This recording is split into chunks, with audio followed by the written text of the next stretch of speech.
पहले चला डिफेंस, उसके बाद अभी चलना बाकी है रेलवे। तो हाँ। रेलवे ना जो आप न्यूज़ बता रहे हो वो न्यूज़ के साथ, और मुझे लगता है कि रेलवे उतना चला भी नहीं है। नीचे से ऊपर से आप देखेंगे बहुत अभी नीचे है। आप चाहे आरवीएनएल को देख लीजिए, आप और अदर्स काउंटर को देख लीजिए, आईआरसीटीसी जैसे काउंटर अभी भी टॉप से बहुत नीचे है। तो मुझे लगता है कि सर आप राइड्स देख लीजिए, आप रेंटेल देख लीजिए, आप टेक्स्ट रेल देख लीजिए, तो ऐसे काउंटर जो है मुझे बहुत ही पसंद है, और मुझे लगता है कि नेक्स्ट बहुत चलने वाला है। और इंटर थीम के साथ मैं जाना पसंद करूंगा। स्टॉक स्पेसिफिक तो सर ऐसा कोई मेरा सिलेक्शंस नहीं है, मुझे लगता है कि इंटर थीम चलने वाला है। और बजट से पहले पहले इस बार मुझे लगता है कि दिसंबर पे एक बार टॉप लगा के आ सकता है enter the theme, enter the segment. और मुझे लगता है कि जिनके पास अभी है बने रहिए, फ्रेश बाय भी आप करके जा सकते हो। जितना डिफेंस भागा है, डिफेंस भागने के बाद डिफेंस थोड़ा बहुत अभी हल्का हो रहा है, थोड़ा बहुत यहाँ पे प्रॉफिट बुकिंग हो रहा है, लेकिन उतना रेलवे चला नहीं। तो रेलवे अभी भी चलने वाला है फ्रेश, मुझे लगता है कि 25 से लेके 30% पॉसिबिलिटीज है इंटर काउंटर में आप साइड। तो 25 से 30%। सर कोई पर्टिकुलर काउंटर आप नहीं बताएंगे आज, प्रदीप भाई? सर मुझे देखिए आरवीएनएल भी पसंद है, मुझे बेसिकली रेल टेल भी पसंद है, अभी 427 के आसपास चल रहा है रेल टेल। तो मुझे लगता है कि एक बार आप 415 के आसपास कभी भी मिलता है तो बाई ऑन डीप करके जाइए। देखिए आईआरसीटीसी के साथ, आईआरसीटीसी नो डाउट मेरा फेवरेट काउंटर है, लेकिन प्रॉब्लम इसके साथ यही है कि स्टॉक बहुत स्लो चलता है। लेकिन जिस तरीके से न्यूज़ आया है और जिस तरीके से अभी भी अगर हम टॉप से देखेंगे आईआरसीटीसी को, अभी देखेंगे नियर अबाउट अप्रोक्स 30% डाउन है जो टॉप है वहां से भी। तो मुझे लगता है जिस तरीके से एक बेस बनाया ऑलमोस्ट 725 730 के आसपास, वो ब्रेक नहीं होगा। अभी 770 के आसपास चल रहा है, तो आईआरसीटीसी को भी आप बाई करके जा सकते हो आप करंट जोन से। इस केस में मुझे लगता है एक बार बहुत जल्दी आपको 850 और 900 का टारगेट यहाँ पे भी पॉसिबिलिटीज है। ठीक है सर, एक और इम्पॉर्टेंट खबर जो कि मार्केट में है, वो है कि अब थोड़ा सा जो घर, आपकी जो इनकम होती है उसमें जो ईएमआई का खर्च होता है, अब वो थोड़ा सा कंट्रोल में आने लगा है धीरे धीरे कोविड के बाद। अब वो पहली बार स्थितियाँ आ रही है खासतौर से मुंबई में।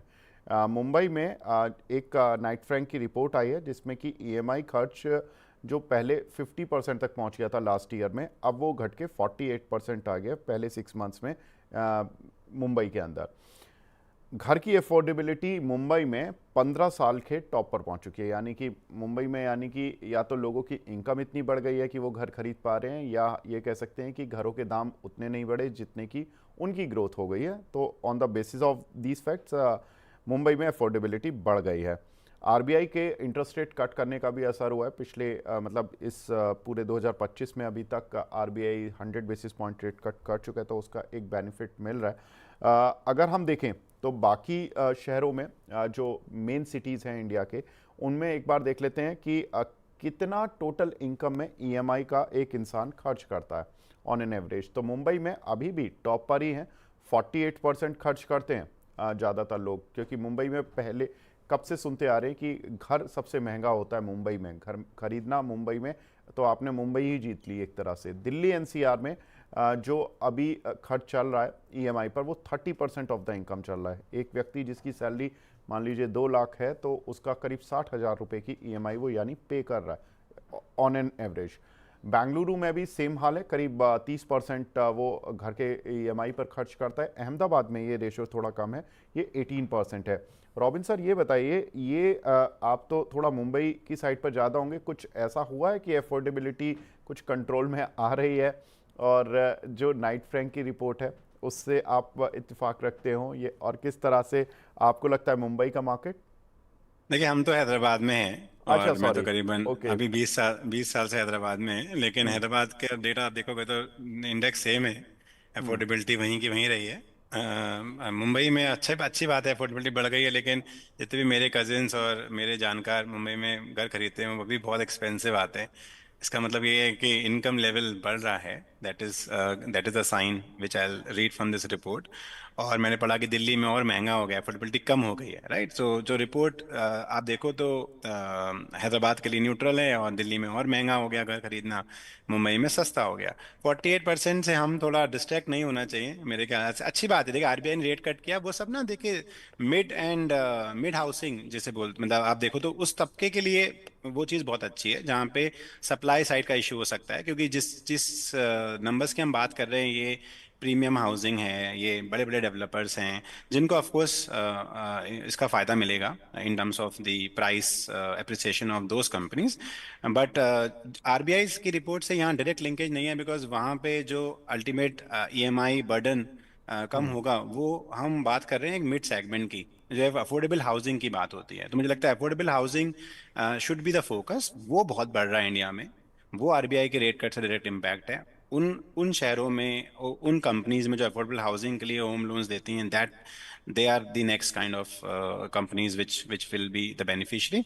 रिपोर्ट अच्छी है, सुनने में अच्छा है। 50% से ऊपर तो लोन भी नहीं देता बैंक, अगर 50% नहीं है तो। वो तो एक कट ऑफ ही था, लास्ट कट ऑफ पे थे। तो अच्छी बात है कि थोड़ा रिड्यूस हुआ है। Overall I will say, not to get too much influence by this directly, आप अफोर्डेबल हाउसिंग तबका जो हमारा है इंडिया में, उनके लिए बहुत अच्छी से पॉजिटिव न्यूज़ है दैट वे। बट उनको अपना इम्पैक्ट वैसे ही बेनिफिट मिल रहा है by RBI kind of tremendous effort in kind of cutting rates and reducing their EMI burden। तो मैं उस तरफ ज़्यादा फेवरेबल हूँ वर्सेस मुंबई पे ध्यान देने पे। ठीक है। प्रदीप भाई ये बताइए कि आप, मुझे आपका रेजिडेंस नहीं पता कि आप दिल्ली एनसीआर में रहते हैं या मुंबई में रहते हैं, आपका क्या अनुभव है? और देखिए, हम तो स्टॉक मार्केट के लोग होते हैं ना, तो हम तो हर जगह अपॉर्चुनिटी ढूंढते हैं कि कहाँ पर सस्ता हो रहा है, कहाँ पर क्या चीज़ अफोर्डेबिलिटी में आ रही है, तो कौन सी कंपनीज पर दिमाग उस तरह से चलना शुरू हो जाता है। एयरपोर्ट पर भी अगर लोग बैठे होते हैं तो लाउंज में अगर भीड़ देखते हैं तो सोचते हैं अब की बार जाऊंगा तो घर जाकर लाउंज का शेयर लूंगा, इस तरह से सोचते हैं। मतलब पिज़्ज़ा बिक रहा है, अच्छा बहुत ज़्यादा पिज़्ज़ा बिक रहा है तो चलो पिज़्ज़ा का शेयर लेते हैं। तो वो सारी फैक्टर आते हैं। आप बताइए सर अपनी स्टोरी। सर मैं तो कोलकाता से हूँ एंड अच्छा। यहाँ पे सर अफोर्डेबल नहीं है। मतलब जितना दिन जा रहा है, मतलब 2 से 3 साल पहले जितना प्राइस था अभी भी और ज्यादा प्राइस हो रहा है, महंगाई हो रहा है। तो देखिए मेरा व्यू सर यहाँ पे न्यूज़ में ऐसा है कि डेफिनेटली रविंद्र जी ने जो बताया मैं उनके साथ एग्री करता हूँ एंड मैं सुन रहा था बहुत ध्यान से उनका स्टेटमेंट को। मुझे लगता है कि शॉर्ट टर्म में से ज्यादा मोमेंटम यहाँ पे कुछ नहीं होने वाला।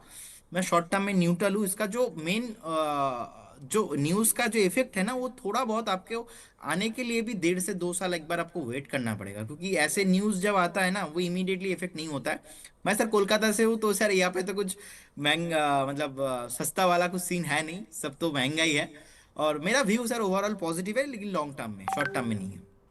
ठीक है सर, कौन सी कंपनियां, प्रदीप जी, आप इसमें बेट लगाना चाहेंगे या अभी दूर रहना चाहेंगे? कौन सी ऐसी रियल देखिए एस्टेट कंपनीज होगी? मुझे प्रेस्टीज ई एस्टेट कंपनी अच्छा लगता है। आप देखिए बेसिकली 1723 के आसपास चल रहा है। मुझे लगता है कि हमने एक्चुअली मनी नाइन पे कॉल भी दिया था ऑलमोस्ट 1550 के आसपास, अभी भी होल्ड में ही है। बेसिकली लॉन्ग पे मैं जाना जाना पसंद करूंगा।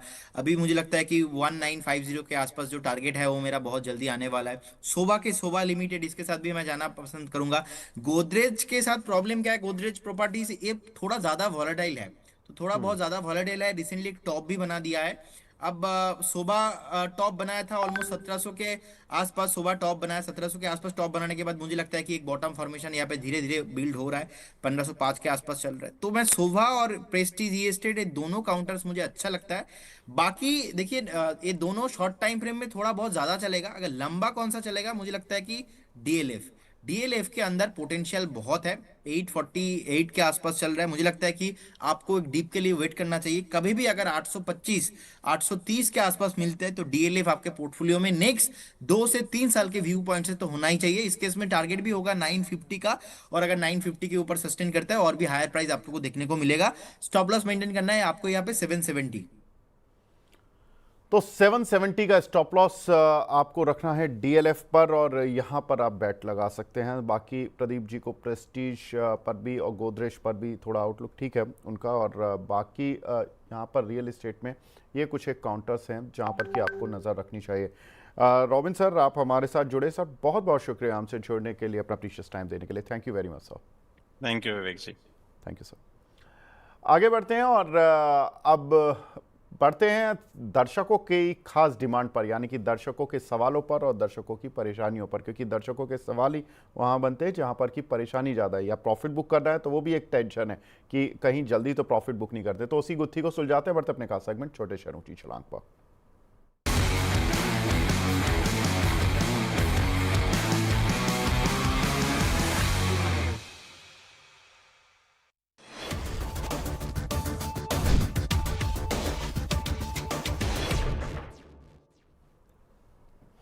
छोटे शेयर ऊंची छलांग, और काफ़ी सारे दर्शकों के हमें सवाल मिल चुके हैं। प्रदीप जी हमारे साथ जुड़े हुए हैं।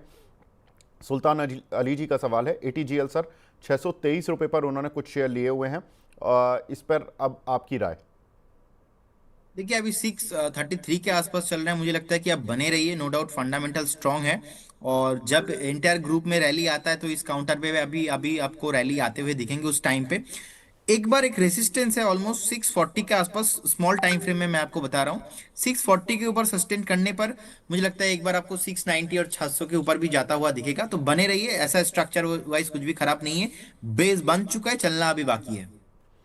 बिल्कुल। एटीजीएल में वैसे एक और अपडेट दे दे कि कंपनी एफ एंड ओ में हाल फिलहाल में ही एंट्री किया था इस शेयर ने। हालांकि एफ एंड ओ की वजह से इसको कोई बेनिफिट मिला भी नहीं एज सच काउंटर को, और अब एफ एंड ओ से बाहर भी चला जाएगा अगस्त सीरीज़ के बाद। अगस्त सीरीज़ इसकी लास्ट होगी, उसके बाद ये एफ एंड ओ से बाहर हो जाएगा। मीना सारोगी जी हैं, इनका सवाल है सर, श्रीराम पिस्टन पर 1 साल का टारगेट क्या रखना चाहिए? कौन सा सर? श्रीराम पिस्टन, श्री ये सर 2414 रुपये चल रहा है। ओके,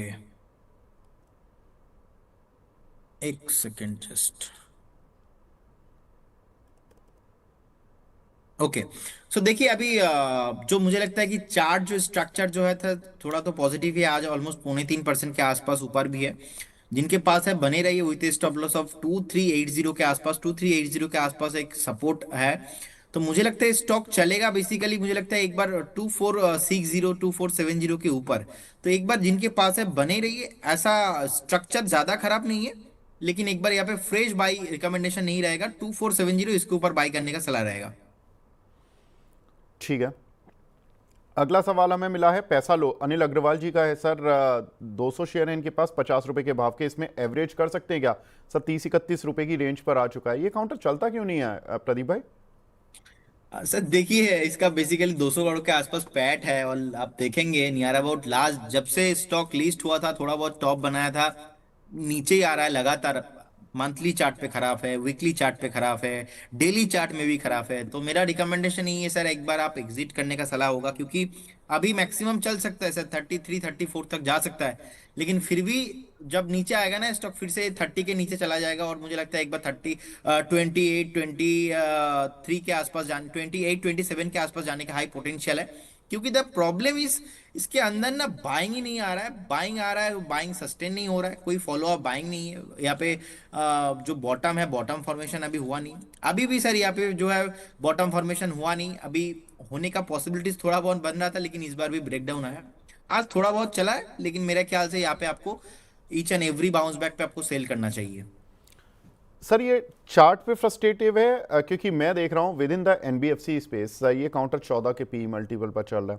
एक आदमी जो उसमें फंसा होता है, थोड़ा बहुत अगर पढ़ना जानता है, जैसा आपने बताया भी कि 200 करोड़ रुपए कंपनी साल का प्रॉफिट कमा रही है, 14 का पी मल्टीपल चल रहा है। पूरे एनबीएफसी स्पेस का मैं अगर मीडियन पी देख रहा हूँ तो 25 का है। दैट मीन्स कि अगर ये 25 पर भी आ जाए, आप अगर मीडियन पी पर भी बेच रहे हो तो ठीक है, लेकिन केवल यही प्रॉब्लम है कि ये चल नहीं रहा है इसलिए ये नहीं चलेगा, मतलब या कुछ और भी प्रॉब्लम है जो कि हम लोग आइडेंटिफाई नहीं कर रहे हैं कि मतलब ऐसा इसी काउंटर के साथ क्यों हो रहा है? आरबीआई ने रेट कट कर दिया, सारे एनबीएफसी भाग गए, केवल यही नहीं चला।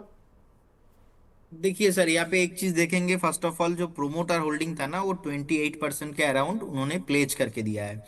अब रिटर्न ऑन इक्विटी देखेंगे -12.6% के आसपास है। अब प्रोमोटर होल्डिंग भी लास्ट क्वार्टर में भी ऑलमोस्ट 2.64% डिक्रीज हुआ है। अब ऐसा कुछ चीज होता है ना जो हमें पता नहीं होता, कि जो मार्केट को पता होता है। अब आपने सही बोला कि इंडस्ट्री पी भी तो थोड़ा बहुत अगर उसमें भी आता है तो बाउंस बैक यहाँ पे आना चाहिए था, प्रॉफिटेबल कंपनी है तो क्यों नहीं आ रहा है? सर मैं at the end of the day news के बाद मैं प्राइस एक्शन के साथ ही जाना चाहूंगा। तो मुझे लगता है कि प्राइस ठीक है। एक्शंस पे ही क्या होता है ना, हम कुछ भी इंटरप्रिटेशन दे दे, कुछ भी बता दे, लेकिन अल्टीमेटली वो प्राइस अपना अपने लास्ट एंड ऑफ द बात होता है कि भैया ठीक मैं बात तो है। इधर ही हूँ, आप लेना है तो लीजिए, नहीं तो ना लीजिए। तो देखिए जो प्राइस है ना बहुत खराब है, और मुझे लगता है कि आपको अभी इस काउंटर पे फ्रेश बाई तो नहीं करना, जिसके पास है अब बाई जब भी उछाल मिले, कुछ भी बाउंस बैक मिले, इसमें सेल करना मैं पसंद करूंगा। ऐसा सर बात क्या है ना, ये देखिए वोडाफोन आइडिया के साथ मैं कैसे कनेक्ट कर रहा हूँ, कितना पॉजिटिव न्यूज आता है लेकिन स्टॉक चलता नहीं है। आपसे जब डिस्कशन किया था एक दिन स्टार्टिंग में, 1 घंटा वोडाफोन आइडिया को लेके, ऑलमोस्ट उस टाइम पे प्राइस था 9 रुपीज के आसपास, और मैंने आपको बताया था कि नेक्स्ट दिन सर 20% अपर सर्किट भी जा सकता है। अपर सर्किट गया था, बाद में स्टॉक चला ही नहीं। अब उसके बाद आई थिंक आपने हजारों लोगों से डिस्कशन कर लिया होगा, लेकिन वोडाफोन आइडिया आज तक चला नहीं। सर सेम काउंटर ना ऐसा ही होता है, कुछ आई थिंक कुछ ना कुछ तो ज्यादा खराब है, जो मार्केट को पता है, जो हमें पता नहीं है। तो इसीलिए प्राइस एक्शन को रिस्पेक्ट करना चाहिए, और आपको यहाँ पे एंट्री नहीं लीजिए तो ही अच्छा है सर। ठीक है, तो मतलब खुद से 50 आ जाए या 34-35 रुपए तक आ जाए तो देख लें एक बार, डिसीजन देख सकते हैं। वोडाफोन आइडिया में वैसे आज बड़ी खबरें चल रही हैं सर। वोडाफोन आइडिया आपने अच्छा याद दिला दिया। सर इसमें एक्चुअली 2 दिन से बस यही चल रहा है कि 84,000 करोड़ रुपए का जो एजीआर ड्यू है उसको लेकर कुछ सरकार की तरफ से राहत मिल सकती है। कंपनी ने रात क्लैरिफाई किया कि देखिए हमें अभी कम्युनिकेशन नहीं मिला है गवर्नमेंट की तरफ से, दैट मीन्स कि समथिंग इज कुकिंग। लेकिन इसमें सर एक चीज़ जो कि ध्यान देने वाली होती है, जब भी एक्सपायरी होती है ना, उससे 3 दिन पहले 4 दिन पहले इसमें हर बार एक अच्छी खबर आती है और लोग इसका फ्यूचर रोल ओवर कर जाते हैं। इस बार क्या हो रहा है कि इसका फ्यूचर साइज जो हो रहा है ना, वो पहले 40,000 होता था, ऑलरेडी एक बड़ा फ्यूचर था 40,000 का, लेकिन वैल्यू वाइज कम था वो 40 इंटू, अगर आप 6 या 7 रुपए की रेंज वाला देखेंगे तो उस हिसाब से आपको सस्ता लगेगा कि मतलब 2.5 लाख की वैल्यू में आपको मिल जाता है एक फ्यूचर। अब वो बढ़ाकर लॉट साइज उसका कर रहे हैं 70-71 हज़ार। तो उससे क्या हो रहा है कि लोग कंफ्यूज हो रहे हैं कि इस बार रोल ओवर करना है आइडिया वोडाफोन का या नहीं करना है। अब सर आपकी राय अभी भी है, अगर ये एजीआर ड्यूज में कंपनी को कम्युनिकेशन मिल जाता है, गवर्नमेंट की तरफ से आ जाता है कि ठीक है हम आपको कुछ दे रहे हैं, राहत दे रहे हैं, इसको 20 साल की ईएमआई में कर दीजिएगा, 5 साल में या 10 साल में मत करिए, आराम से दे दो पैसे, पेनल्टी मत दो, इंटरेस्ट मत दो, कोई बात नहीं, जो मेन प्रिंसिपल अमाउंट है वो दे दो, तो शायद कंपनी को ऑक्सीजन मिलना क्या इसकी स्वस्थ होने का प्रतीक होगा? ये केवल बस ऑपरेशन मिलके जिंदा रहेगी, चलती रहेगी, चलेगी तब भी नहीं? मतलब आपकी क्या राय है सर? सर नो डाउट, इसका क्या है ना, हाथ पांव टूटा हुआ है, जिंदा है, और कभी कभी आईसीयू में जा रहा है। तो मेरा मानना यहाँ पे ऐसा है कि जिनके पास है आप बने रहिए। फाइनल इसका स्टॉप लॉस होना चाहिए 4.50 स्टॉप लॉस होना चाहिए। फ्रेश बाई करने का गलती यहाँ पे ना कीजिए तो अच्छा है। जिनके पास है आप एक होप करके जा सकते हो, ये इस गवर्नमेंट से अगर सपोर्ट मिल रहा है। देखिए मैं तो सर मुझे तो लगता है बार बार गवर्नमेंट ट्राई कर रहा है सपोर्ट करने का, लेकिन इतना डेट है, इतना ड्यूज है, इतना इंटरेस्ट आ रहा है, गवर्नमेंट चाहे भी तो कितना करे। इतना ज्यादा मीटिंग हुआ, इतना ज्यादा न्यूज आ रहा है, तो कहीं ना सर कुछ नहीं हो रहा है इसका।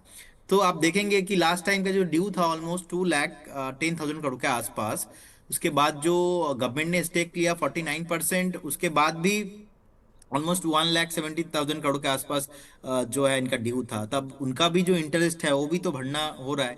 अब गवर्नमेंट से अगर ऐसा कुछ न्यूज मिल रहा है कि नहीं आप 20 साल तक इसका जो है ईएमआई से भरो, आप इंटरेस्ट भरो, तो मुझे लगता है कि टेम्पोररी एक रिलीफ मिल सकता है।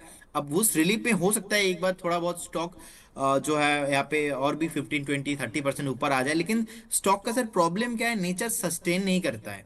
तो अगर मैं बाई करना भी पसंद करूंगा ना, एटलीस्ट इसका जो है 12 रुपीज के आसपास एक टॉप बनाया था, उसके ऊपर जाने के बाद थोड़ा बहुत सस्टेन करेगा, तो उस टाइम पे मैं मेरा जो व्यू है उसको चेंज करूंगा, मैं बाई करूंगा उस टाइम पे। लेकिन फिलहाल अभी फ्रेश बाई नहीं करूंगा। उनके लिए अच्छा बात है जिन्होंने होल्ड करके फंसा है हायर टाइम फ्रेम में, क्योंकि सर ये स्टॉक ना एक बार नहीं 2-4 बार आया था 15-16 के आसपास, वहां से नीचे आ गया। तो I wish at least Vodafone India को थोड़ा बहुत रिलीफ मिले, यानी ऊपर आ जाए, तो बहुत सारे लोगों को आज जो नुकसान हो रहा था उससे वो बच जाएंगे। ठीक है, तो वोडाफोन आइडिया में ये आपको चीज़ ध्यान देने वाली है। अगला सवाल है सर वारी एनर्जी पर, शेख साहब का। वारी एनर्जी पर क्या करना है सर? ओके, देखिए बेसिकली मुझे लगता है कि इसमें एक ब्रेकआउट आया है। द कंसर्न इज स्टॉक ना मल्टीपल टाइम ब्रेकआउट के बाद सस्टेन नहीं करता है। अब आज भी देखिए ब्रेकआउट आया था, हायर टाइम फ्रेम से थोड़ा बहुत अभी नीचे है, लेकिन मेरे ख्याल से चार्ट बहुत बढ़िया है। आप पे बने रहिए विथ स्टॉप लॉस ऑफ, आपके लिए थोड़ा ये इन्वेस्टमेंट पोस्ट के आपको रखना है। एटलीस्ट नेक्स्ट 2 से 3 हफ्ते का आपको व्यू तो मिनिमम रखना ही है। यहाँ पे 2800 होता है इसका स्टॉप लॉस, बने रहिए। इसका 3250 का टारगेट आ जाएंगे बहुत जल्दी, अगर इसके ऊपर सस्टेन करता है तो ऑल टाइम हाईज भी आते हुए दिखेंगे। अब इसमें मैं कॉन्फिडेंटली थोड़ा ज्यादा हूँ इसलिए क्योंकि जो रिसेंट लो था ऑलमोस्ट 1800 के आसपास, वहां से अच्छा खासा बॉटम बनाया, बॉटम बनाने के बाद फिर से रिसेंटली एक बार टॉप बनाया था 3000 के आसपास, फिर से स्टॉक नीचे आया। इसमें वॉलेटिलिटी बहुत ज्यादा है, तो इसलिए थोड़ा आपको पेशेंस रखना है, बने रहिए।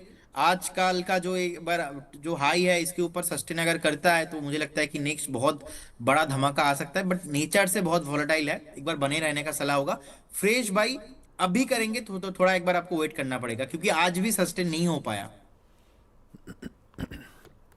ठीक है। राजन पांडे जी हैं सर, इनका सवाल है रिलायंस इंडस्ट्रीज। इन्होंने लिखा हुआ है कि प्रदीप सर मैं 18% प्रॉफिट में हूं, रिलायंस सेल करके अरविंदो फार्मा ले लूं क्या? Okay, AURO, Aurobindo pharma, right? जी। ओके, देखिए रिलायंस अभी बेसिकली 1470 के आसपास चल रहा है, आप बने रहिए रिलायंस में। अब आपको एक ट्रेलिंग स्टॉप लॉस मेंटेन करना पड़ेगा। और आपका जो क्वेश्चन है बहुत ही इंटरेस्टिंग है, क्योंकि आज सुबह ही मैं डिस्कस कर रहा था संदीप जी के साथ ही, और मैंने वहां पे बताया एक मेक और ब्रेक लेवल के आसपास है। देखिए आप अगर आप औरो फार्मा में, औरोबिंदो फार्मा में आना चाहते हो तो आपका एक स्टॉप लॉस होगा, स्टॉप लॉस रहेगा आपका 1020, 1020 रहेगा मेरा स्टॉप लॉस। आप करेंट जोन से बाय कीजिए, और 50% प्रॉफिट बुकिंग आप रिलायंस इंडस्ट्री से कीजिए, लेकिन चार्ट रिलायंस इंडस्ट्री का स्ट्रांग है। 50% प्रॉफिट बुक करके जो पैसा हो रहा है आप उसको औरोबिंदो फार्मा में इन्वेस्ट कीजिए। आप औरोबिंदो फार्मा में भी स्टॉप लॉस मेंटेन कीजिए 1020, और बने रहिए, क्योंकि अभी बॉटम फॉर्मेशन चल रहा है, कंफर्मेशन नहीं है, तो हाई रिस्क हाई रिटर्न वाला गेम हो सकता है औरो फार्मा के लिए। तो एक बार आप यहाँ पे 50% आप एंट्री कीजिए, और बाकी 50% प्रॉफिट बुक कीजिए, और रिलायंस पे ट्रेलिंग स्टॉप लॉस मेंटेन कीजिए। ट्रेलिंग स्टॉप लॉस रहेगा मेरा 1425 मेरा रहेगा ट्रेलिंग स्टॉप लॉस, और दोनों के साथ ही बने रहिए। ठीक है। तो यहाँ पर रिलायंस इंडस्ट्रीज से थोड़ा सा आप अपना प्रॉफिट बुक कर लें 50% काइंड, एंड देन आप अरविंदो फार्मा में जा सकते हैं सर। उस पैसे से आप इन्वेस्ट कर सकते हैं। आगे बढ़ते हैं सर। टाटा टेक्नोलॉजीज, साक्षी मित्तल जी का सवाल है। इन्होंने 698 है, अभी क्या करें सर? शॉर्ट और लॉन्ग टर्म दोनों बता दीजिए। क्या अगला टाइटन बन सकता है? वाओ, ये है वही ना बात सर कि लोग इतना ज़्यादा बुलिश हो जाते हैं। लेकिन हाँ, टाटा का शेयर है, तो लॉन्ग टर्म में कभी वैसे तो नुकसान नहीं दिए हैं। प्रदीप भाई ये बताइए, ये जब आईपीओ आया था, जब ऐसा क्या था जो कि आज लोगों को नहीं दिख रहा है? सर ये ना लोगों का एक साइकोलॉजी है, एक ह्यूमन साइकोलॉजी है। हर टाइम पे मार्केट का एक साइकिल चलता है, साइकिल के हिसाब से लोगों के साथ उनका खुद का दिमाग के साथ चलता रहता है। देखिए ये टाइटन होगा कि नहीं, बहुत सारे लोगों का आज से 4 साल पहले मानना था IDFC बैंक नेक्स्ट HDFC होगा क्या, तो नहीं हुआ। अभी ऐसा मान, अभी देखिए जो अब 1990, मैं थोड़ा 2 मिनट टाइम लूंगा सर इसको एक्सप्लेन करने के लिए, तो जो हमारे बिल्कुल। मानी नाइट्स का व्यूअर्स है उनको समझ में आ जाएगा। 1991 में आप देखेंगे हर्षद मेहता हाईएस्ट टैक्स पे था, 2008 में कोई और था, 2014 में सुजलॉन का जो मालिक है वो टॉप में था। तो जो टॉप में कल था वो आज में नहीं है, तो एवरीथिंग इज इम्परमानेंट। तो जब हर चीज इम्परमानेंट होता है तो आपका व्यू भी इम्परमानेंट ही होना चाहिए। आप बाय कर रहे हो, डिकेट डिकेट होल्ड कर रहे हो, फंडामेंटल टेक्निकल अच्छा है, ठीक है, लेकिन उसके साथ साथ मुझे लगता है जमाना बहुत बदल गया है अभी।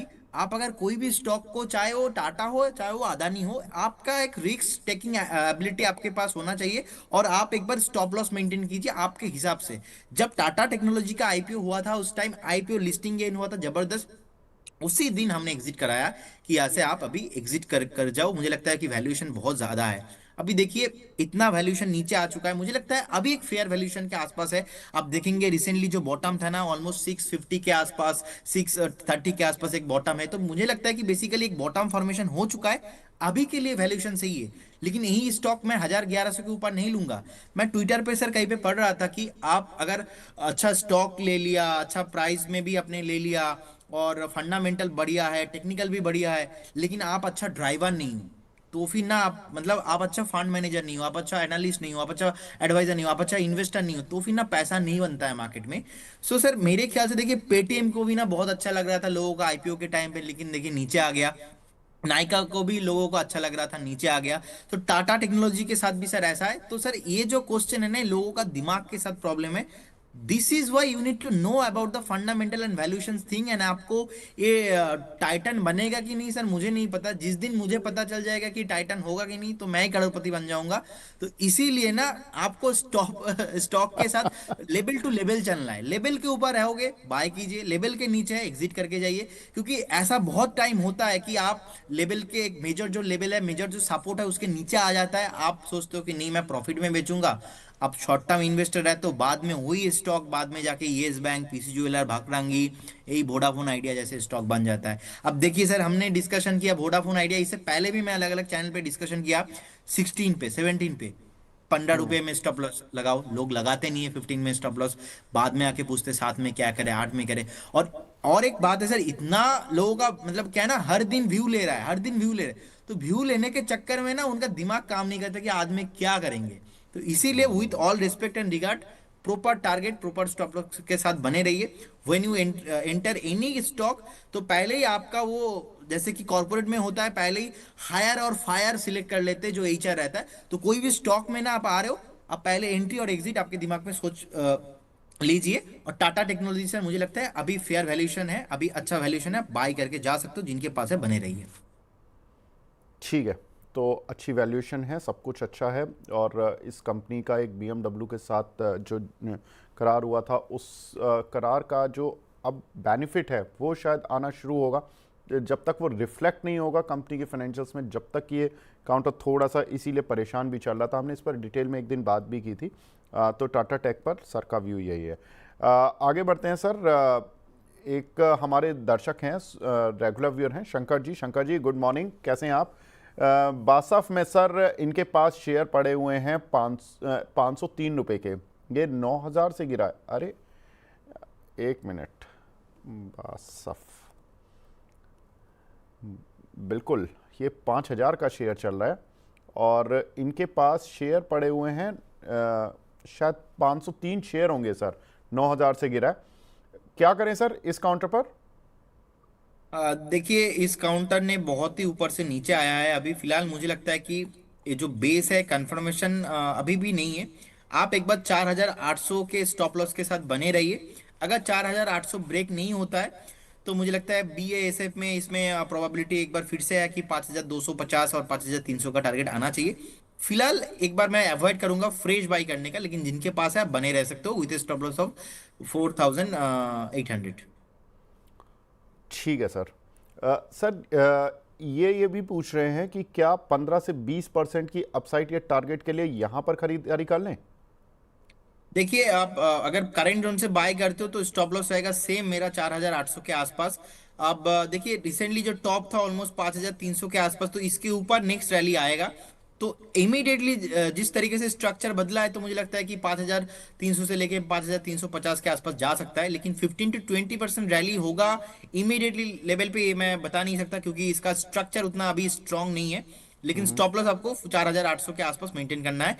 क्योंकि रिसेंटली जो ऑलमोस्ट बॉटम बनाया, बॉटम बनाने के बाद धीरे धीरे नीचे आ रहा है। इस हफ्ता एक बार कंफर्मेशन देखना पड़ेगा कि 5,000 के ऊपर सस्टेन करता है कि नहीं। अगर 5,000 के ऊपर सस्टेन नहीं करता है तो फिर से आपको एक बार स्टॉक नेक्स्ट 2-3 महीने में 4,600 4,700 तक आने का हाई पोटेंशियल है। तो इसीलिए मैंने बताया 4,800 का स्टॉप लॉस के साथ बने रहिए। अगर 5,000 के ऊपर ऐसे ही टिका रहता है तो इसका फिर से जो है एक बार आपको 5,500 5,800 आते हुए दिखेंगे। ठीक है सर, इनका दूसरा सवाल है मदरसन सुमी पर। यहाँ पर इन्होंने 152 रुपये के लिए हुए हैं 6 महीने से, और इसमें भी यही सवाल है कि सर क्या 15-20% की अपसाइड या टारगेट के लिए खरीदारी कर सकते हैं? और सर पॉसिबिलिटीज है यहाँ पे, देखिए ऑलरेडी बॉटम बन सर चुका है। बॉटम बनने के बाद मैं जिस तरीके से एक मिनट प्रदीप सर, मैं पीसीआर टीम को बोल दूं, मदरसन सुमी जो शेयर है 152 वाला, जो बड़ा वाला शेयर है, वो प्लीज दिखा दीजिए। जी प्रदीप हाँ सर प्लीज कंटिन्यू। सर 153 के आसपास चल रहा है अभी बेसिकली। देखिए यहाँ पे अभी मुझे लगता है कि बॉटम बेस बन चुका है। 142 आपका स्टॉप लॉस होना चाहिए। जिस तरीके से स्टॉक स्ट्रक्चर अभी बना है, मुझे लगता है कि बेस हो चुका है। इसका नेक्स्ट टारगेट सर होगा 159। 159 अगर इसके ऊपर सस्टेन करता है तो नेक्स्ट 50 टू 60 पॉइंट फिर से रैली हो सकता है, मतलब स्टॉक का जो ऑल टाइम हाई है 215 के आसपास, तो हाईली पॉसिबिलिटीज है कि जाने का, लेकिन 158 के ऊपर।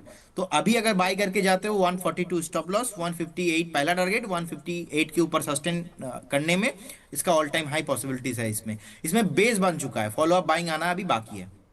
ठीक है। एक हमारे दर्शक हैं सर, सुपर चैट पर सवाल पूछा है, इन्होंने कल भी पूछा था ये, प्रवीण थापा जी ने, स्कोडा ट्यूब इन्होंने 205 रुपए के लिए हुए हैं सर, इस पर क्या व्यू रहेगा आपका? देखिए स्कोडा में मुझे लगता है कि अच्छा खासा स्ट्रक्चर बना है, जिस तरीके से आईपीओ के बाद हायर हाई मेंटेन करके ऊपर आ रहा है। शॉर्ट टाइम में थोड़ा बहुत आपको पेन लग सकता है, लेकिन वीकली चार्ट देखेंगे तो वीकली चार्ट में कुछ प्रॉब्लम नहीं है। आप बने रहिए विथ स्टॉप लॉस ऑफ 180, 180 आपका फाइनल एक फिक्स स्टॉप लॉस होना चाहिए। बने रहिए, बहुत जल्दी स्टॉक आपको 225 से 230 का भाव आते हुए दिखेंगे। ठीक है। एक हमारे दर्शक हैं अयूब खान साहब, इन्होंने सऊदी अरब से सवाल भेजा है। Very nice. अयूब खान साहब नमस्कार सर आपको, और बहुत बहुत शुक्रिया आपने इतनी दूर से हमें याद किया। सर इनका सवाल है, सुपर चैट पर आया है, ABFRL, इस पर इसमें क्या करें, सेल और बाय? फिर मैं दूसरा सवाल लूंगा सर इनका। ओके सो बेसिकली देखिए 74 के आसपास अभी चल रहा है AVFRL, राइट। सो अभी 74 के आसपास चल रहा है, एक बेस है बेसिकली 70 के आसपास, तो मुझे लगता है कि 70 के नीचे नहीं जाना चाहिए। अगर 70 के नीचे नहीं जाता है स्टॉक में, फिर से एक मोमेंटम बन सकता है। अभी मेक और ब्रेक जोन के आसपास है। सो एक बार 76 78 के टारगेट इसमें बन रहा है, तो बने रहिए विथ स्टॉप लॉस ऑफ 70। ठीक है। दूसरा सवाल है सर इनका, Aditya Birla lifestyle and brands limited, यानी कि ABLBL, ABLBL, A B ABLBL, ये कोड है sir, okay Aditya Birla life brands limited. तो ये सर एक, बेसिकली देखिए हाँ जी, अभी 159 के आसपास चल रहा है सर, बी कैटेगरी में है, तो एक बार अवॉइड करने का सलाह होगा इसमें। क्योंकि वीकली चार्ट भी सर खराब है, ज्यादा डेटा अवेलेबल नहीं है, और हम देखेंगे कि जब आईपीओ आया था, आईपीओ आने के बाद यहाँ पे नीचे ही है ओवरऑल स्ट्रक्चर। आज थोड़ा पॉजिटिव आया है, लेकिन ये T2T वाला काउंटर है सर, एक बार अवॉइड करने का सलाह होगा इसमें, फ्रेश बाई नहीं करना है इसमें। ऐसा ही सर अगर आदित्य ग्रुप में साथ रहना है, मुझे लगता है कि AB कैपिटल आप लेके जा सकते हो, क्योंकि AB कैपिटल में मैंने बाई कॉल भी दिया था बहुत बार, मनी लाइन पे ही मैंने बताया, ऑलमोस्ट 260 के आसपास, 270 के आसपास। इसमें सर लॉजिक यही है कि देखिए अगर मैं देखता हूँ कि एक बार weekly chart cup and handle pattern बना है। So cup and handle pattern sir technically बहुत ही मुझे लगता है कि जब बनता है इसके बाद स्टॉक में मोमेंटम आता है। सो वीकली देखेंगे कि एक टाइम पे 2018 का जो हाई है उसके ऊपर सस्टेन कर रहा है, रिसेंटली जो 2026 का हाई है इसके ऊपर भी सस्टेन कर रहा है, काप एंड हैंडल पैटर्न बना है। ऑलमोस्ट 2020 से लगातार चल रहा था, लेकिन रिसेंटली एक टॉप बनाया था 244 250 के आसपास, तो उसके नीचे आ गया था स्टॉक। तो 250 के ऊपर, 255 के ऊपर जैसे ही स्टॉक सस्टेन किया, तो स्टॉक में सक्सेसफुली ब्रेकआउट आया। इस ब्रेकआउट के चलते मुझे लगता है कि जो टारगेट बन रहा है इसका, काप एंड हैंडल पैटर्न का टारगेट, वो है सर 350 के अराउंड, तो इससे पहले स्टॉक रुकेगा नहीं। और मैंने बताया पहली बार 260 के अराउंड, 270 275 273 भी हाई लगाया, थोड़ा बहुत आज नीचे है, 269 270 के आसपास है। लेकिन मेरा मानना है कि अगर आप आदित्य ग्रुप के साथ रहना चाहते हो तो आदित्य बिरला कैपिटल, इसमें रेवेन्यू भी बहुत बढ़िया है, और इसमें आप बने रहिए, फ्रेश बाय भी आप करके जा सकते हो करेंट जोन पे। जो शॉर्ट टर्म ट्रेडर है उनके लिए कभी भी 285 295 आता है तो उसके इसमें प्रॉफिट बुक कर लीजिए, लेकिन नेक्स्ट 12 से 15 मंथ का मेरा टारगेट रहेगा 350। ठीक है। तो यहाँ पर सर आपको डिटेल में शंकर जी दोनों ही आंसर मिल गए होंगे। हमारे साथ एक और ख़ास मेहमान जुड़ चुके हैं, हमारे साथ ब्रजेश एल सर जुड़ चुके हैं, IDBI कैपिटल के हेड ऑफ रिसर्च है टेक्निकल एंड डेरिवेटिव्स में। Brajesh sir hi, good morning.